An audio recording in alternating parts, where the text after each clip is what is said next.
Thank you, Emil. I think that's very insightful. And in a way, I think you kind of answered what Claire has asked earlier. She asked, how do you challenge disinformation in communities without appearing to dismiss their perceptions and concerns as not important? I think you're very right to say, correction and exposure really doesn't work.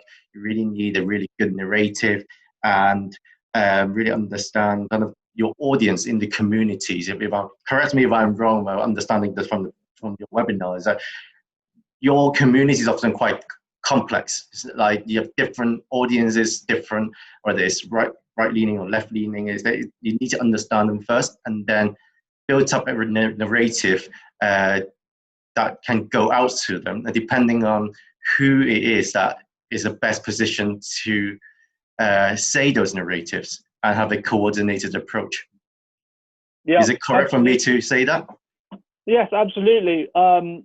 If we're talking, I think I live in West London, and I had a discussion with the local authorities here about housing regeneration, and they were facing a situation where there was a disinformation campaign launched by I think people who I think it was about building contracts and things like that. So this kind of stuff is becoming very normalized, and they wanted to get the correct information to the residents about what they were going to do. So in the end, I suggested to them research, and I said, you've got to do sort of ethnographic research and get on the ground. It's not just polling. You're going to have to go and speak to people and find out why they're believing this stuff, why this stuff is resonating with them.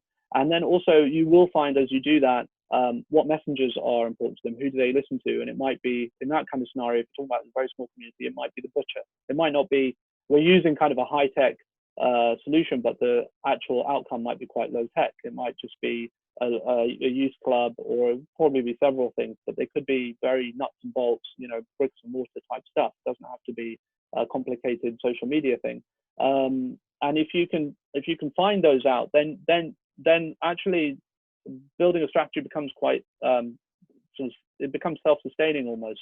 If you know those bits of information, if you've identified those, it becomes a lot easier to go, okay, we need to talk to the butcher and explain, to the butcher, so that every time somebody comes in, he can explain to them, because it might not be, and often it's not, especially in government situations, it's not you as the government, as the local authority, that's going to really be heard in those scenarios, but you might need to facilitate somebody else.